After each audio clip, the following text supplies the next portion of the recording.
El subtítulo es suelos antropogénicos o suelos cosmogénicos. La próxima, por favor. Sí, he elegido de hablar del suelo precolombino amazónico, que es el suelo más sostenible, más fértil del mundo y que además puede secuestrar hasta 20% de gases invernaderos de la atmósfera. Es realmente el suelo más extraordinario del mundo. El gran experto de ese suelo es un científico de suelos llamado Johannes Lehmann, del Departamento de Estudios de Suelo de la Universidad de Cornell. Y si miran esas imágenes, vienen de su sitio web. A la izquierda, donde está mi punto, se ve mucho suelo negro. Se llamó terra preta do indio en portugués porque los arqueólogos los descubrieron por primera vez en Brasil. Y debajo de ese suelo negro es el suelo original amazónico, arcilloso y pobre de nutrientes. Johannes Lehmann ha estudiado ese suelo para su posibilidad de aplicación en la agricultura en el mundo y muestra que en ese suelo hay lo que se llama biochar en inglés, biocarbón. Es un carbón hecho, carbonizado por un proceso llamado pirólisis, con muy poco oxígeno y a alta temperatura, pero solamente se carboniza, no se quema. Y de este lado hay un suelo degradado. Bueno, la próxima, por favor. Quise mostrar que ese conocimiento que se ha esparcido muy rápido en el mundo está utilizado en Estados Unidos, en Escandinavia y muchos otros países. Y quiero subrayar que Johannes Lehmann llama y todos los sitios que hablan de ese suelo, lo llaman antropogénico, que quiere decir hechos por los humanos. En este caso, los humanos precolombinos de la Amazonía. Y ha sido fechado sus estratas más antiguas a 8.500 años. Y todavía sigue fértil. Esos suelos donde los encuentran los campesinos brasileños o donde sean, los utilizan. No saben que vienen de los indios, por eso que se llama terra preta do indio, pero no saben hacerlo. Y claro, Lehmann ha hecho conocer cómo se puede regenerar. Yo, en mi centro, en la ceja de selva peruana, amazónica, en Lamas, cerca de Tarapoto, en San Martín, lo regenero con mis colaboradores indígenas, mestizos, y lo hacemos de manera accesible, utilizando para pirólisis biomasa que se descarta y que entonces es gratis. La próxima, por favor.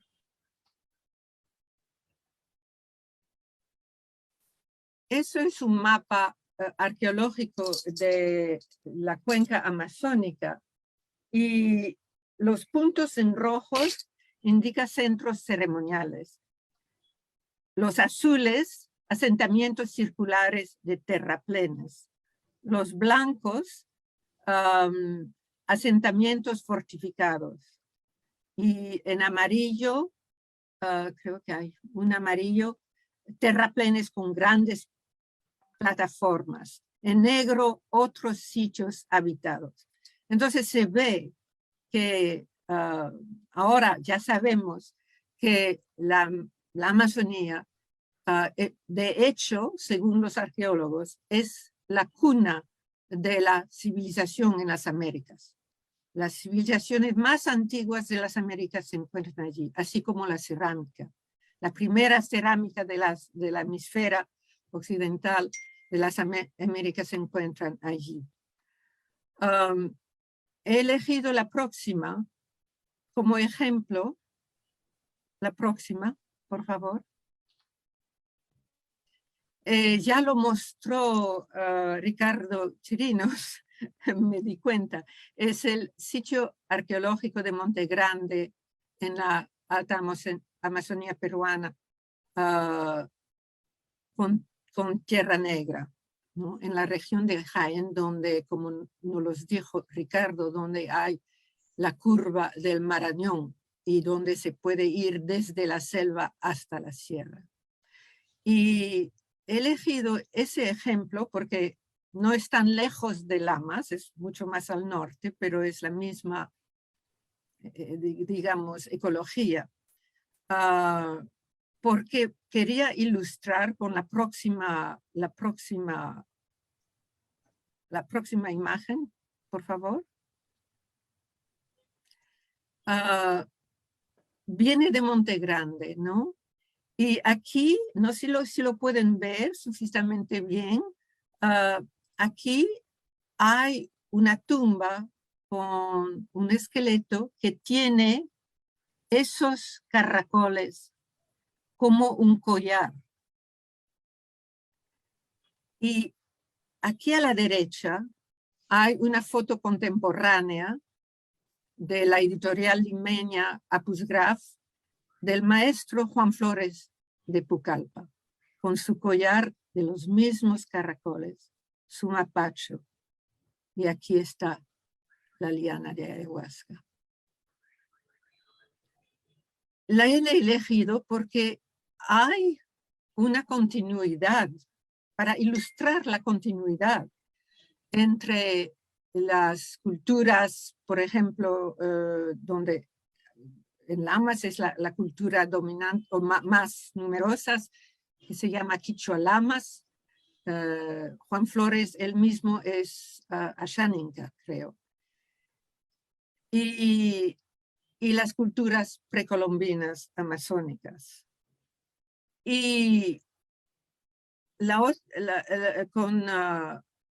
otra cosa que hay una continuidad es que, como aprendimos de Ricardo Chirinos, que esa tierra preta, que nosotros en mi centro la hemos llamado Yanachpa, que es quechua para tierra negra, la Yanachpa está llena de cerámica quebrada, absolutamente llena. Y los escritos de Johannes Lehmann no dicen nada. Dice, oh, debe venir de unos basureros, ¿no? De los asentamientos precolombinos. Pero eso no puede ser porque se encuentra en todos los sitios donde hay tierra negra, donde hay Yanachpa, en todos. Entonces no depende de ser cerca de un asentamiento o cerca de una tumba. También se encuentra en tumbas de mujeres, que son las ceramicistas, como los quichualamas, las ceramicistas son las mujeres. Y yo aprendí de mi colaborador quichualamas que su abuela todavía hace ofrenda a los espíritus de la chacra con lo que llaman shaño. Shaño es pedazos de cerámica, ofrendas. Y entonces descubrimos que se hace todavía. No todo el mundo lo hace, pero todavía existe esa tradición. La próxima, por favor. Aquí he elegido esa foto, esa cita no se ve todo, es la declaración de la comunidad quichua de Sarayacu. Sarayacu es en Ecuador, pero los quichuas de Sarayacu y los quichuas de Lamas son la misma etnia, hablan el mismo quichua y tenían y todavía tienen relaciones matrimoniales y solían ir de peregrinaje a los cerros de la Sal en el Cerro Escalera. Y voy a leer, porque esa comunidad ha hecho algo absolutamente extraordinario y no tengo tiempo de explicar, pero han escrito, y es gracias a mi colega Stefano Parese, el antropólogo italo-peruano, que me lo trajo, porque él trae sus estudiantes a Sarayaku, y me trajo eso en 2018. Y es una cita de su publicación que es pequeñita. Para los pueblos y nacionalidades originarios que habitamos en la Amazonía, la selva es viviente, es causa sacha, está habitada por seres protectores que aseguran celosamente el equilibrio en la fragilidad de los ecosistemas y las relaciones con los seres humanos. Las cascadas, las lagunas, los ríos, los pantanos, los moretales, los saladeros, los grandes árboles y montañas tienen sus seres protectores, son runayuk, y runa, como ustedes saben, quieren decir persona.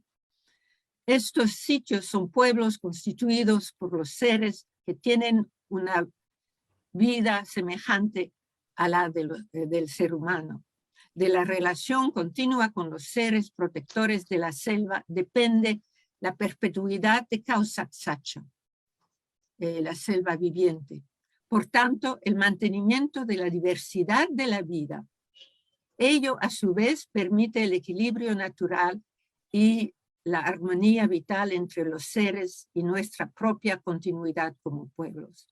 La selva viviente es donde empieza y donde se ejerce la vida de los pueblos originarios. Causa sacha es en sí mismo un ser con quien se comunican los yachakuna, los curanderos, para recibir los conocimientos y transmitirlos con el apoyo de otros sabios y sabias. Todo este aprendizaje orienta y guía a los pueblos amazónicos hacia el sumac causa. Causa sacha es la fuente principal del sumac causa y como tal proporciona un espacio de vida para sus poblaciones diversas y revitaliza sus aspectos emocionales, psicológicos, físicos y espirituales. He escogido eso como no la voz de la cosmovisión quichua en la Alta Amazonía. La próxima, por favor.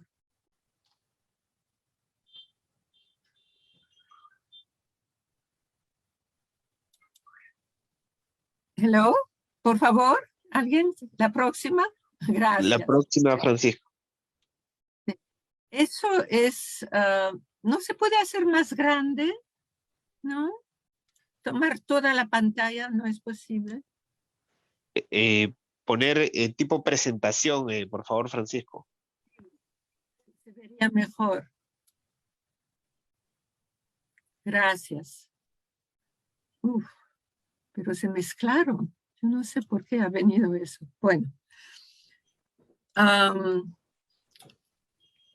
Esa foto que hemos tomado con uno de mis colaboradores, Quichua, es que hemos tratado hemos ofrecido a la UGEL de Lamas, de la provincia de Lamas, de enseñar la regeneración de ese suelo, porque la provincia y todo el departamento, de hecho, padece de una deforestación terrible, una de las más altas en el Perú. Y entonces, los pequeños agricultores, que sean mestizo o quichua, no tienen suficiente bosque para que hagan una agricultura de roza y quema sostenible. Y me han pedido de ayudarles, sabían que yo trataba de hacer esto. Y una manera de difundirlo es enseñarlo a través de la UGEL. A ver. Sí. He escogido el término cosmogénico basado en lo que Stefano Varese ha escrito sobre las cosmovisiones indígenas, que las características como cosmocéntricas, y de allí viene cosmogénico. Entonces, Johannes Lehmann, el científico de suelo, llama esos suelos antropogénicos. Y yo quiero argumentar que no son antropogénicos, son suelos cosmogénicos, hechos por todos los seres de la selva, que sean los árboles, los ríos, la luna, el agua, el sol, todos, los animales y los humanos, todos juntos, ¿no? No solamente los humanos. Por eso que lo llamo un suelo cosmogénico. La cosmovisión moderna occidental es antropocéntrica, totalmente, como se dijo, varias exponentes lo dijeron, porque su materialismo fue, en palabras del célebre escritor hindú Amitav Ghosh, la creación de una pequeña élite varonil europeo. Sacaron a las mujeres, sacaron a todos los que no eran adinerados y ellos solos hicieron lo que se llama la revolución científica, pero es mal llamada. Se debería llamar la revolución mecanicista. Y eso lo tengo de un colega biólogo. Y ahora cito a Amitav Ghosh, que es de la India, es bengalí. ¿Cómo y cuándo un pequeño grupo de humanos llegó a creer que otros seres eran incapaces de articulación y agencia? ¿Cómo pudieron establecer la idea que los no humanos no tienen ni voz ni mente, como la sabiduría dominante de nuestro tiempo? Esto es esencialmente otra idea de la élite que que ganó terreno con el avance de la metafísica mecanicista. Y eso acaba de publicarlo en un... Él es novelista, pero tiene un doctorado en antropología y su último libro no es una novela, es magnífico. Acaba de salir, La maledicción de la nuez de moscada. Entonces, por eso quiero o me siento obligada de tratar de hacer algo, claro, es casi una caricatura porque tenemos muy poco tiempo, pero es importante presentar esa cosmovisión moderna occidental.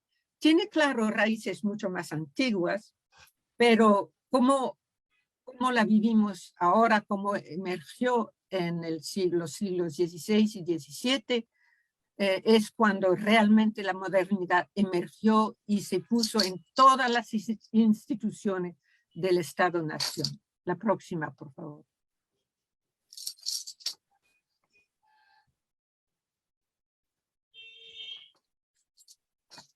Aquí traigo una representación, hay varias, es una, de la cosmovisión medieval y duró hasta el Renacimiento, la cosmovisión del campesinado oral, de los filósofos ocultistas y de otras personas, y que se llama Anima Mundi, el alma del mundo. Y lo que quiero también decir es que las llamadas brujas, muchas de ellas eran chamanes. Había unos varones también, pero mayormente mujeres. Y eso de de aniquilar el chamanismo se rebota muy antiguamente. Empezó con el emperador romano Teodosius en 396, si no me equivoco, que cerró los misterios de Eleusis en la Grecia antigua, que duraron casi 2000 años, donde se utilizaba una planta psicoactiva. Y esa cosmovisión es la visión de un mundo sagrado, íntegro y vivo, donde todo es vivo. Nada de un mundo mecánico, insentiente, sin mente, nada de eso. Mucho más parecido a la cosmovisión que leí de los quichuas. La próxima, por favor.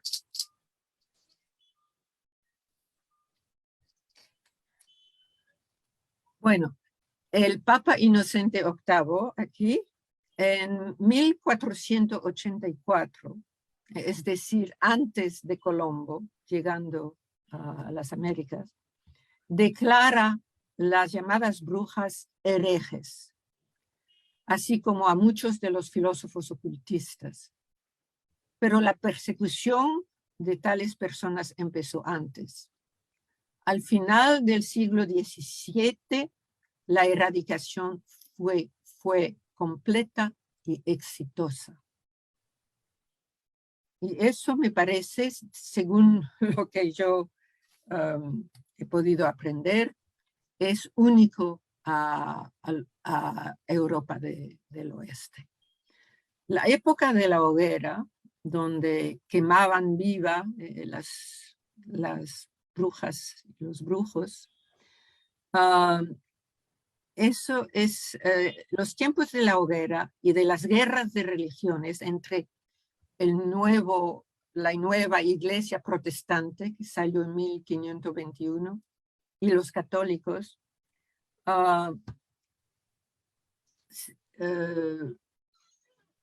quemaron a las brujas y muchos de los filósofos ocultistas que eran letrados, no eran orales. Y para restablecer, porque entonces eso quiere decir que la ley y el orden estaba totalmente quebrado. Hubo ese conflicto entre los protestantes y los católicos devino en la primera parte del siglo XVII la guerra de 30 años, donde se mataron, ¿no? 35% de la población de Europa murió en esa guerra. Entonces, era una catástrofe de la ley y del orden. Para restablecer la ley y el orden, una élite de varones, los futuros científicos, inventaron, insisto en esa palabra, inventaron una cosmovisión mecanicista de un cosmos insintiente, desprovisto de mente y de sacralidad. Tenían que alejarse completamente de la religión, de lo sagrado y de sus pasados ocultistas. El nuevo paradigma se basó sobre un fundamento completamente afuera del chamanismo y del ocultismo, así como de las religiones católicas y protestantes. Un paradigma enteramente antropocéntrico que domina hasta hoy en día en las instituciones de los Estados-naciones. La próxima. El nuevo paradigma. Aquí tengo una impresión, una imagen de la época de lo que aquí está Robert Boyle, que inventó el laboratorio público y el método experimental científico acerca de la mitad del siglo XVII, utilizando su aparato famoso, la bomba de aire aquí, sobre un globo de vidrio. De un cosmos desprovisto de mente, vida y sacralidad, adaptado a la visión cristiana aceptada de la divinidad trascendiendo a la creación, así como de la inferioridad del plano terrenal. un paradigma totalmente opuesto a la cosmovisión de Anima Mundi, vista como herética y exterminada exitosamente.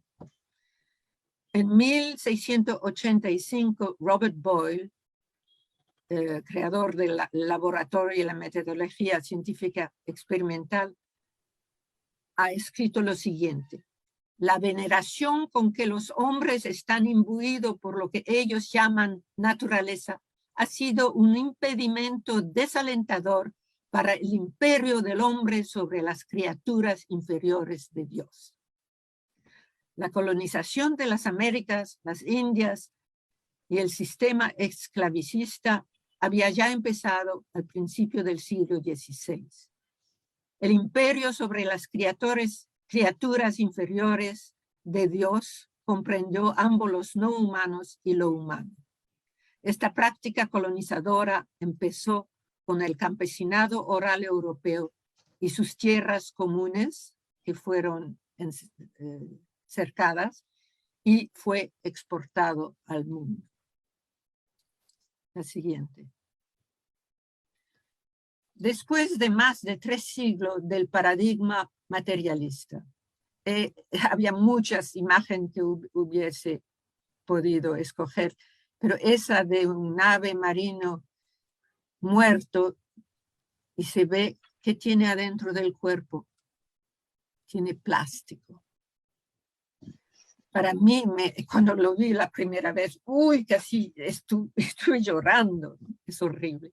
La naturaleza se transformó en recursos naturales que existen solamente para el uso y la explotación de parte de los humanos. Primero los europeos y luego muchos de los humanos en el mundo perdieron sus relaciones cósmicas como resultado de la colonización que exportó el nuevo paradigma al mundo, declarándolo universal. Los Yachacuna fueron erradicados y la vida y el equilibrio de la vida de la naturaleza y su diversidad han padecido tremendamente como resultado. También han padecido los humanos, especialmente en el norte global, con epidemias de enfermedades mentales y adicción que están creciendo. Y quiero terminar esta presentación brevísima con un video tomado por mi colaborador en mi centro, Roiner Sangama Sagamba, de las ofrendas que hacemos, porque siempre he traído, yo enseño en el verano a pregrados de Estados Unidos y Canadá, y les pido a mis estudiantes de juntarse, no los obligo, pero muchos de ellos se juntan a esas ofrendas. Bueno, el próximo es el video. El próximo, por favor. Sí, ahora hay que empezarlo. Hay que ponerlo más alto. Un poco más alto la música.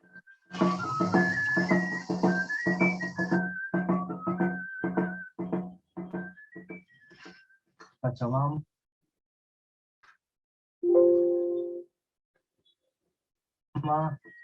Una caipuncha ñuka yaikuni uy waynakuna alpin shamuni pusha tukuy wiwaykuna allpanipa ashwa mikunanpa chayrayku chunkinimanta pacha wasikipi yaikuni.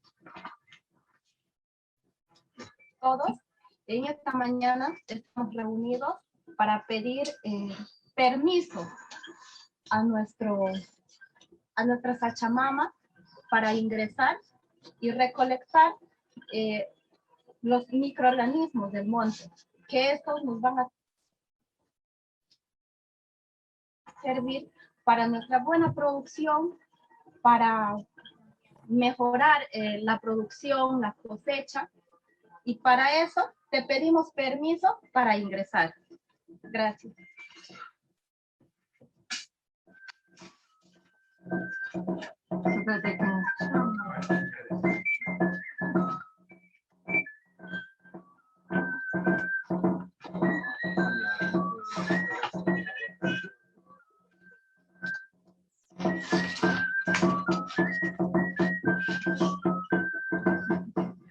Anyay Sachamama, Kushi Kuikuru Kutinikani, Tuku Waikuna Kusamuspaikni, Anyay Chitu Kanta.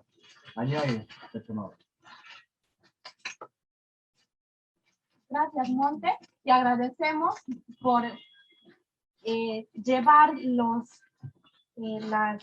tus hijos, porque los microorganismos son como tus hijos. Te agradecemos por brindarnos y por volver todos contentos. Muchas gracias.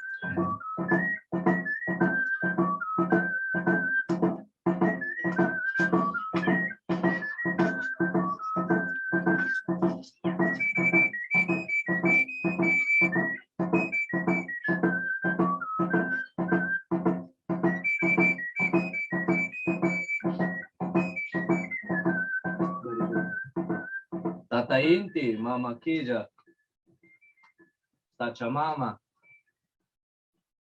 Payaj Panyuka, Karani Afenita, Kushiku Ipuru Kani Kam, Maipin Kaiwan, Kawan Yuka Kausani, Maipin Tukui, Anyekichi, Kaiwainakuna, Shamunampa, Kawa, Imanami, Yukanjikuna, Karanisapa,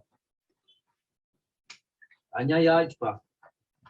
Anyay Tata Inti, Mama Kija, Shamui, Pukunachipa Chay, Burunkunata. Gracias, tierra. Gracias, agua. Gracias, sol, gracias, luna. Por darnos de comer. That we speak the same language of the earth and the sky and the water. I'm inspired and touched to see the kids a part of this tradition of their ancestors and sharing it with us. I hope that we continue to be inspired and to be taught by Mother Earth, and that we continue to value what she offers us and we continue to be in relationship with her. Anyay Mama Pachamama, Anyay Sachamama, Anyay todos. Tatainti, Sutinti, Manaki, Sutinti. Para nosotros, a la Madre Luna, la Sol, que nos brinda todos los días su iluminación, queremos dar un pago a ella, porque realmente, gracias a la tierra, gracias al sol, gracias a la lluvia, producimos estas semillas que sirven para compartir con la familia y también con todo la televisión. Una vez por todas, esperando que esto haga la maquilla, la 20, que hacemos cada cosecha y cada siembra. Y por lo tanto, yo hago esta ofrenda o hago este pago a toda esta tierra que nos da vida, nos da salud, nos da comida.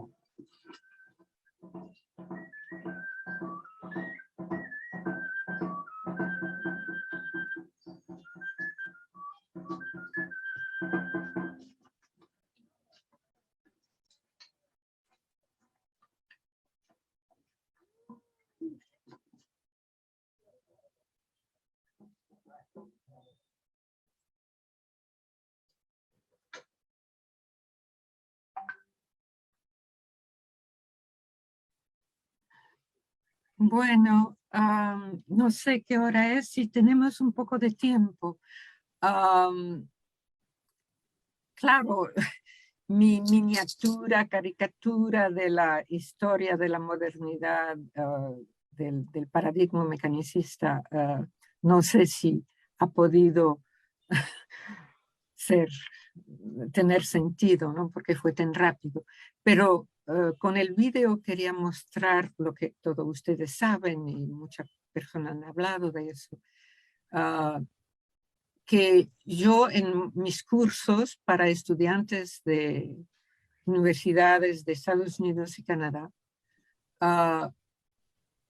a mi manera de ver, si no cambiamos esa cosmovisión, ese paradigma mecanicista, mismo si hacemos una agricultura de biochar basada sobre la yanachpa amazónica, sí, va a mejorar las cosas, va a secuestrar, va a mejorar la crisis climática, va a mejorar la salud del suelo, la salud de los humanos, pero tarde o temprano vamos a tener los mismos problemas por razones que se hicieron muy claras, especialmente en las presentaciones de hoy.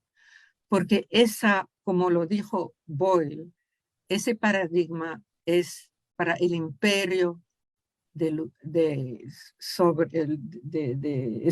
esa élite de varones sobre los seres inferiores y la naturaleza, ¿no?, del mundo. Entonces, es absolutamente, a mi manera de ver, necesario cambiar ese paradigma que nos ha llevado a la catástrofe. Y la ironía es que, ¿no?, todo ese progreso, ese desarrollo, esa riqueza, supuestamente para ayudar a nosotros, los que vivimos en el norte. ¿Y qué ha hecho? Ha creado epidemias crecientes de suicidio, de adicción, de muchas enfermedades mentales, que las terapias que existen no pueden resolver.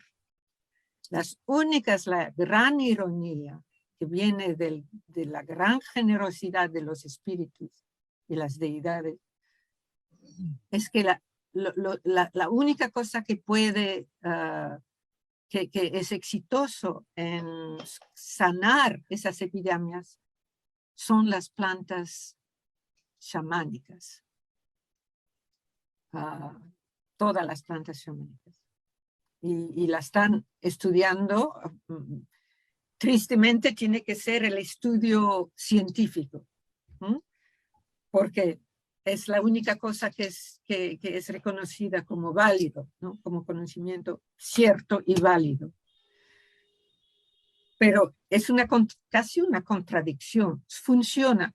Parece que los que vienen, que son voluntarios, muchos de ellos están muriendo de cáncer y son muy ansiosos. Y con una sola inyección de psilocibina, de los hongos mágicos de la Sierra Mazateca, en México, ya se sanan y se transforman. Pero, hay un pero enorme, es que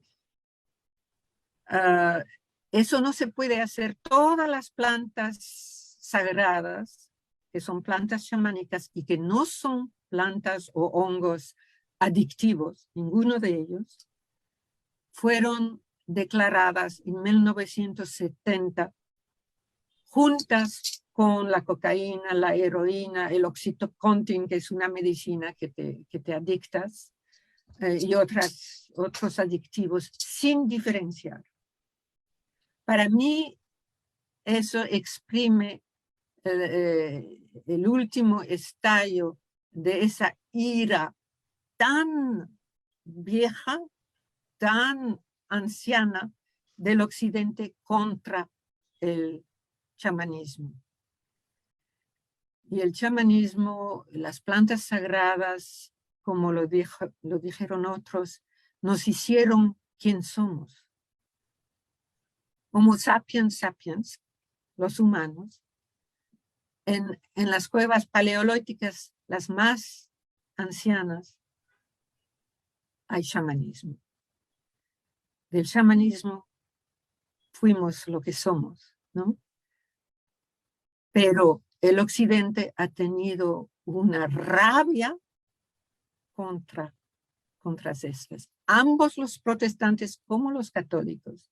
Y claro, los filósofos naturales, los futuros científicos que hicieron la revolución mecanicista, tenían que alejarse totalmente de cualquier cosa religiosa, porque eso creaba conflictos. Y cualquier cosa chamánica, ocultista. Y Robert Boyle, fue en su juventud alquimista, que es una forma de filosofía oculta. Y entonces él tenía que mostrar de manera muy obvia que él no era filósofo ocultista.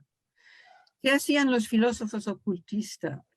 ¿Cuál es la característica que él se alejó, que cambió totalmente? Es que tenían en sus gabinetes secretos, sí utilizaban instrumentos para hacer preguntas a la naturaleza, pero preguntar a la naturaleza era al mismo tiempo, era refinar su propia alma, su propio ser. No había división, como es en casi todas las otras civilizaciones y culturas no occidental que como antropóloga he leído o he vivido, ¿no? Somos únicos, los europeos, somos únicos en esto. Y a mi manera de ver, yo me jubilé de la academia porque ya no podía soportar, que no podía mostrar mi lado que fue visto como espiritual, es decir, mi relación ritual con la naturaleza y los espíritus, digamos. Eso no era aceptable. Y yo ya no lo soporté, no quería. Y me jubilé y me vine, bueno, ya empecé a venir con Praktijk y quise continuar y hacer algo muy distinto. Y en los cursos de verano que yo dictaba sobre espiritualidad indígena y ecología, yo trataba de introducir a los estudiantes a reconocer que la naturaleza no es una máquina. Creo que me quedo aquí. Muchas gracias. Y podemos tener una pequeña conversación.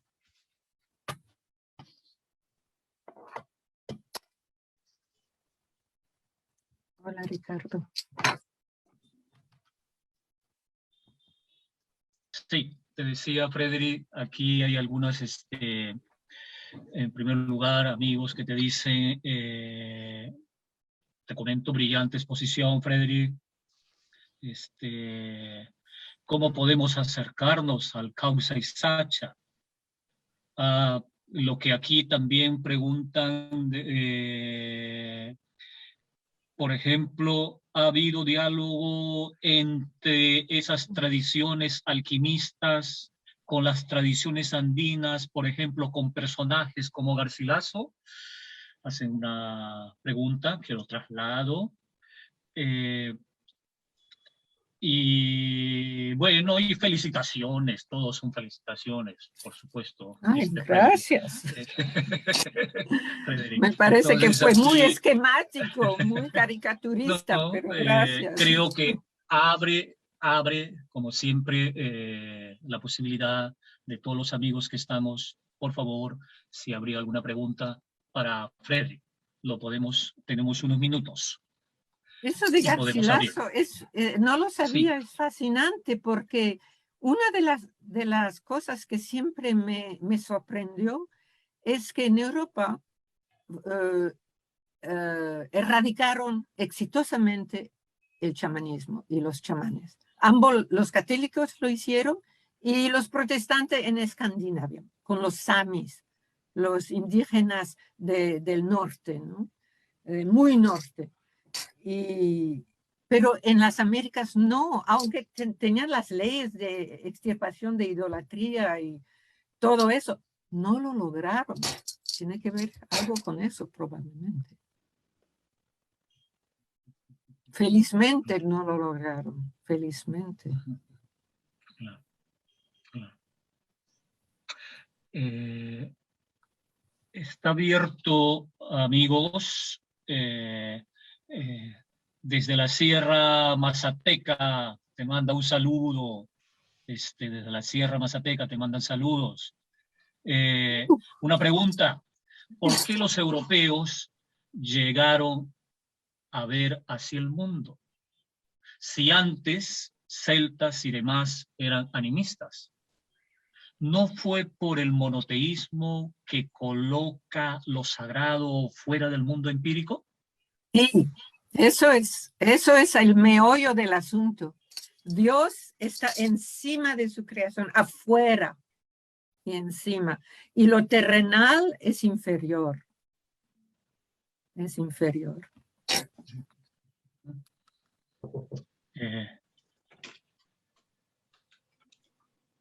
Bien, siguen llegándote felicitaciones.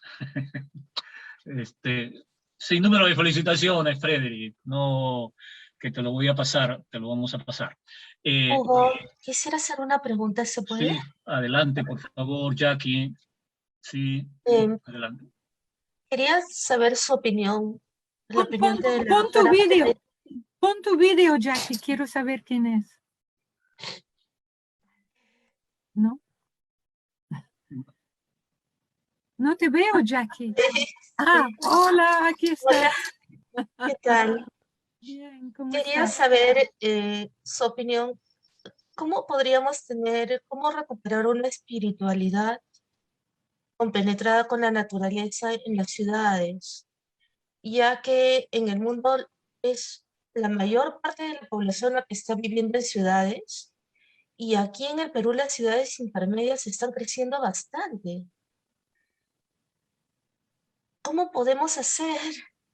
¿No? Tenemos poblaciones ya, muchas ciudades que pasan los 100.000 habitantes y necesitamos unirnos al entorno regional. La capital de Lima tiene más de 10 millones de habitantes y en muchos sitios hemos perdido la perspectiva de la unidad que habían de las Huacas acá en Lima, ¿no? Y bueno, quisiera sus comentarios. Bueno, también de ver la naturaleza separada de la cultura y las ciudades es también una hechura de el paradigma mecanicista, de la revolución mecanicista.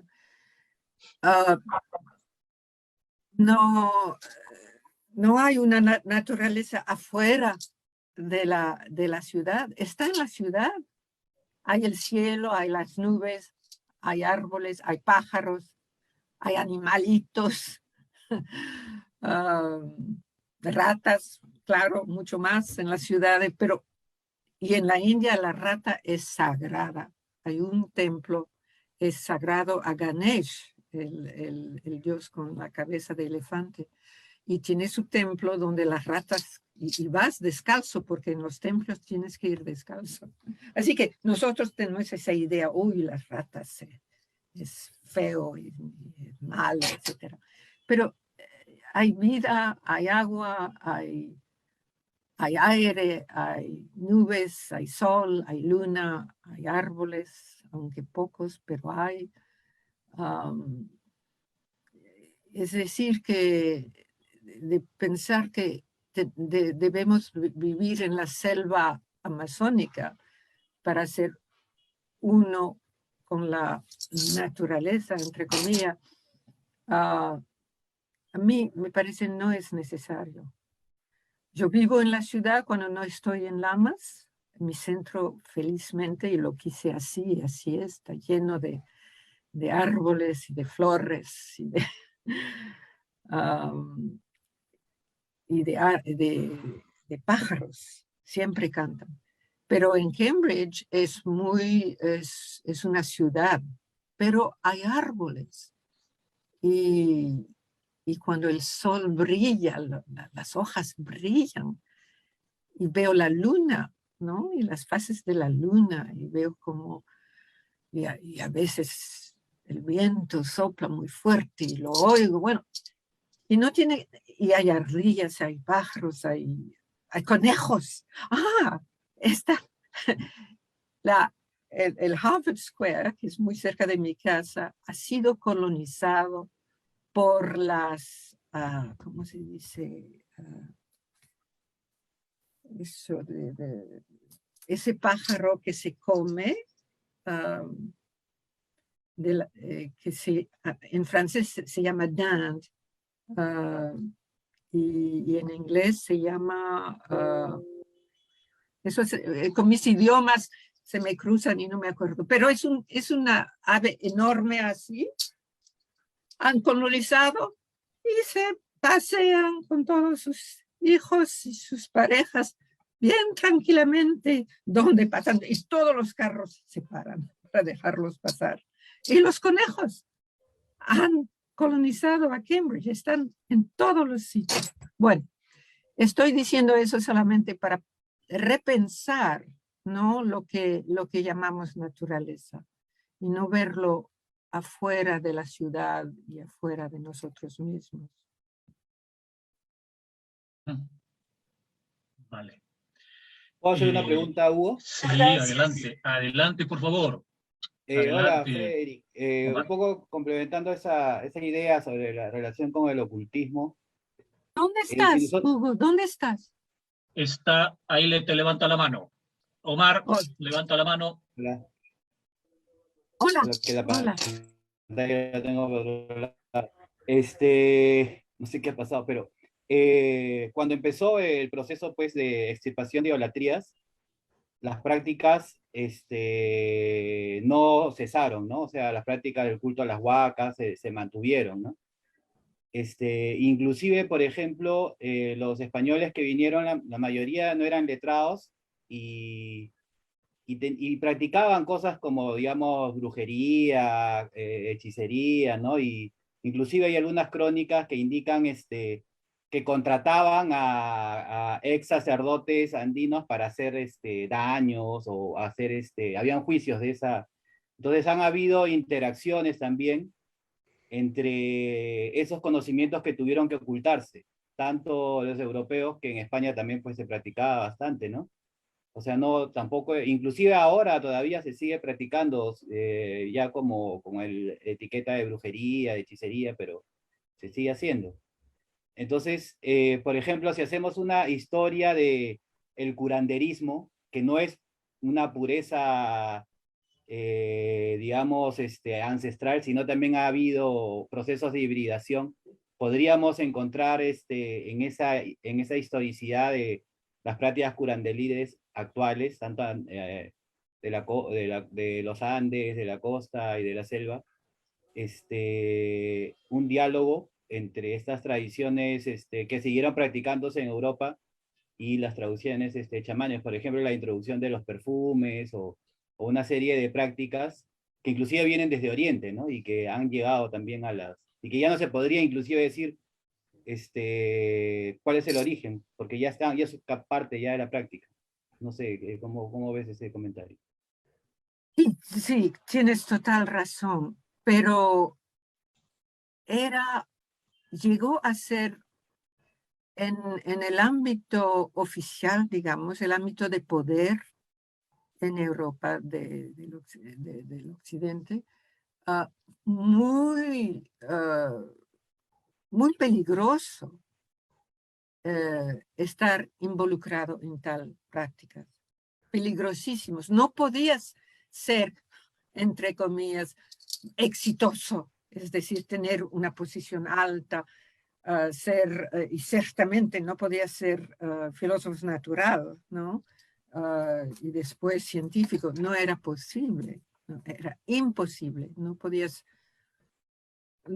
ser no podías tener ninguna posición. Entonces eso era cosas que se hacía muy debajo del radar por gente en general orales, y después cuando la escuela devino obligatoria y que casi todo el mundo podía leer y escribir, por gente rurales o gente marginalizadas.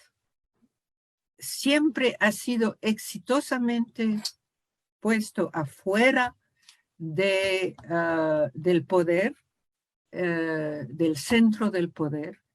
Y lo que quería enfatizar es que la cosmovisión o el paradigma mecanicista moderno no se entiende.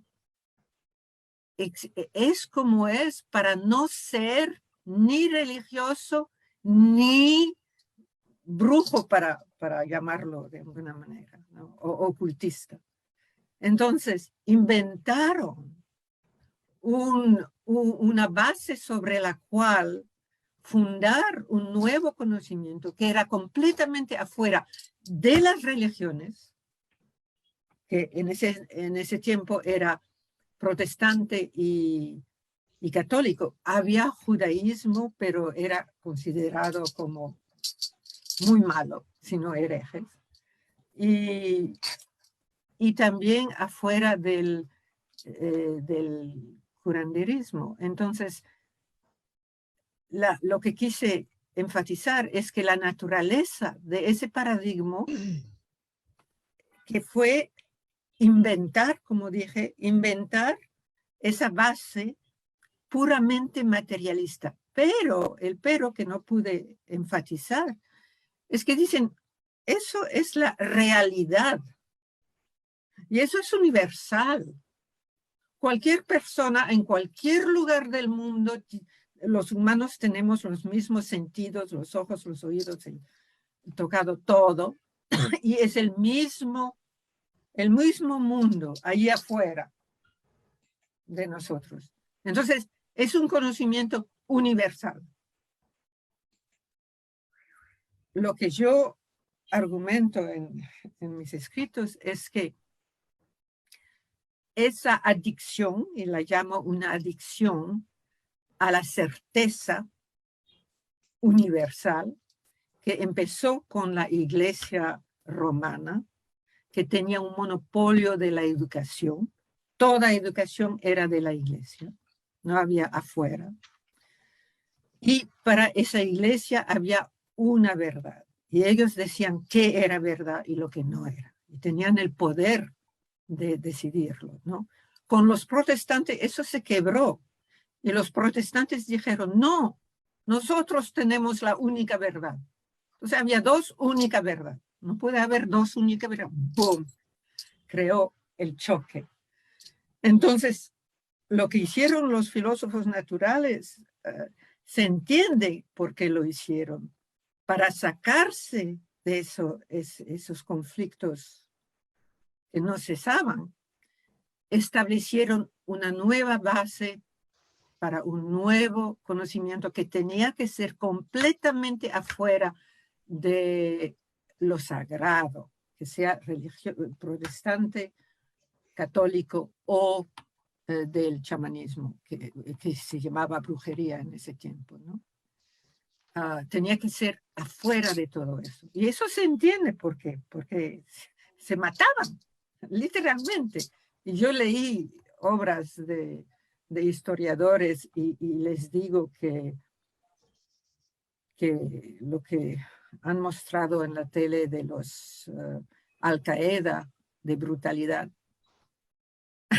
en Francia, mi país, en esas guerras de religiones, era tan, sino más brutal, horrible, ¿no? Entonces tenían que salirse de eso y entiendo por qué inventaron eso, pero no se enseña así, se enseña y de cierta manera es muy, la palabra castellana no me viene, es slippery, es decir, el concepto de que la realidad natural es universal, lo que existe es universal, parece obvio de cierta forma, ¿no? Todo el mundo dice, eso es rojo, eso es un árbol, es un pájaro, que es afuera y es lo mismo, pero así no es. Eso viene del desconocimiento de otras civilizaciones y otras culturas. O simplemente dicen esas culturas son supersticiosas, no son desarrolladas, son esto, son lo otro, y lo descartan. Pero tiene cierto encanto, ¿no? Porque se ha expandido en el mundo entero. El mundo entero ha sido colonizado por esa metafísica materialista. En parte porque, a mi manera de ver, porque ese conocimiento nuevo está afuera y es el único. Bueno, yo no he revisado todos los conocimientos del mundo, pero he vivido años en la India, he vivido en Perú, me crié en Marruecos, suficiente, y he leído mucho para enseñar la antropología, suficiente para decir que es atípico de la mayoría de las culturas y civilizaciones que he conocido o he leído. Es decir, de decir que la naturaleza o lo que también eso es una construcción moderna, ¿no? Que la naturaleza es afuera de nosotros, ¿no? No tiene mente, no tiene vida, no tiene sentimientos, etc.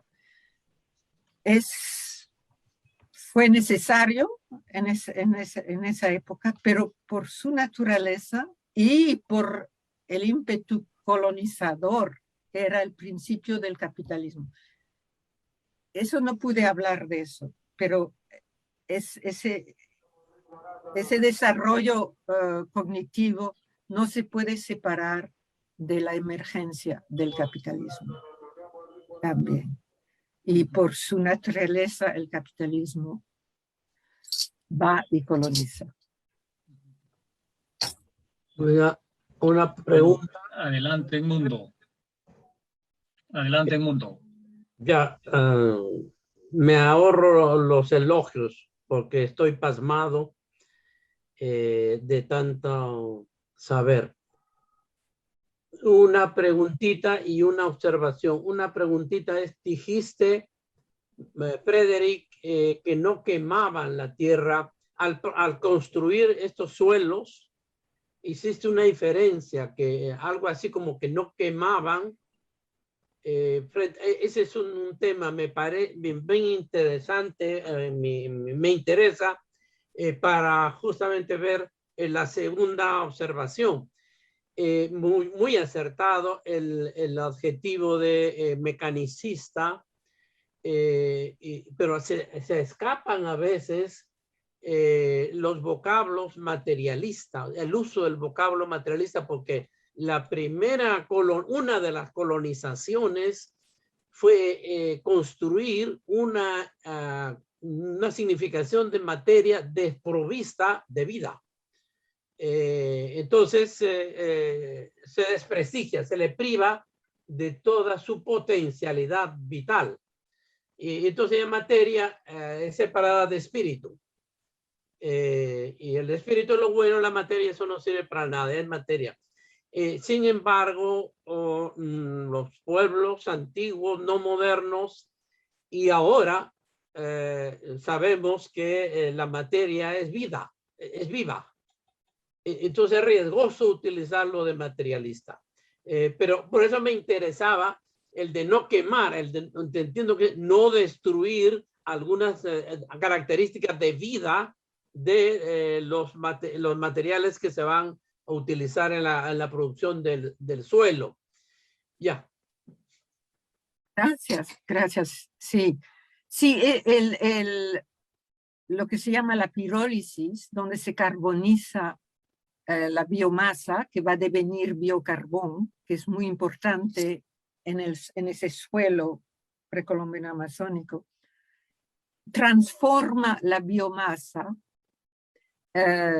la carboniza, entonces deviene negra, pero se transforma su estructura. Se ve con el microscopio. Tiene una estructura con unos tubos, creo que se llaman tubos, pero microscópicos. Y ese biocarbón tiene, no se, ¿cómo se dice? No se pudre, no cambia, queda en el suelo. Los más antiguos suelos todavía están fértiles y tienen ese biocarbón en él. Entonces, es una transformación de la biomasa con ese sistema de pirólisis. ¿Cómo lo hacían? Yo he tratado de saber cómo lo hacían los precolombinos y los estudiosos no están de acuerdo, no saben. He visto en un artículo en castellano sobre unos hornos en forma de lo que tienen las abejas, ¿no? Pero de piedra y con solamente una entrada, porque para hacer pirólisis no puede entrar el oxígeno, el aire. Entonces puedes hacer tu fuego, no sé de dónde viene la calentura, eso es otra cosa, porque tienes que calentar lo que hay dentro. Y calentarlo a muy alta temperatura. Y nos dejas el nombre del autor hindú y mencionaste un título de él. Amitav Ghosh, G-H-O-S-H. Amitav, ¿cómo se pronuncia? A-M-I-T-A-V chica.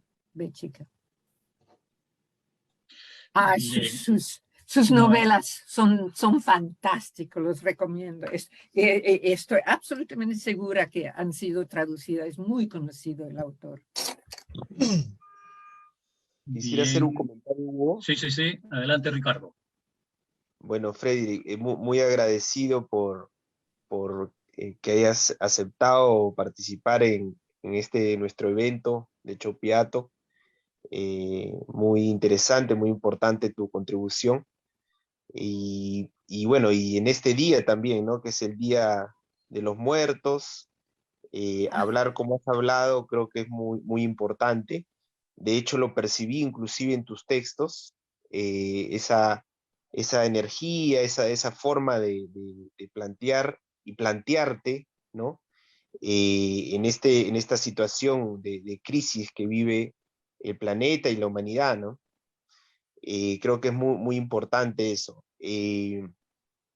De hecho, la primera vez que leí un texto tuyo fue a través de un regalo que me hizo el doctor Mavid, un texto que generabas un debate con unos doctores franceses, ¿no? Justamente sobre esta percepción de este vínculo con los seres con los que cohabitamos, ¿no? Permanentemente, ¿no? Y con los cuales nuestros abuelos nos enseñaron a poder vivir de manera hermanada, ¿no? Y eso me pareció muy valioso de ti, Frederick, y lo traigo aquí porque creo que son pocas las personas que deciden en ámbitos con marcos muy duros como los académicos, ¿no? A poder colocar estas propuestas, estas perspectivas, ¿no? Y más desde la experiencia personal, ¿no? Creo que eso es una barrera que has roto, ¿no? Y me parece fundamental en estos tiempos y muy necesarias, y por eso te agradezco mucho, Freddy. Muchísimas gracias, Ricardo, Bien. por invitarme.